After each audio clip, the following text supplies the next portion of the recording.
Hello everyone, in this video, I will show you how to check if your Windows 11 is genuinely activated. First, open the Settings app on your computer. Once the Settings window opens, look at the menu on the left side and click on System.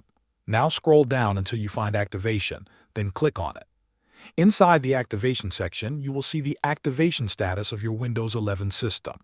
If your copy of Windows is genuine and properly activated, you should see messages like Windows is activated or Windows is activated with a digital license.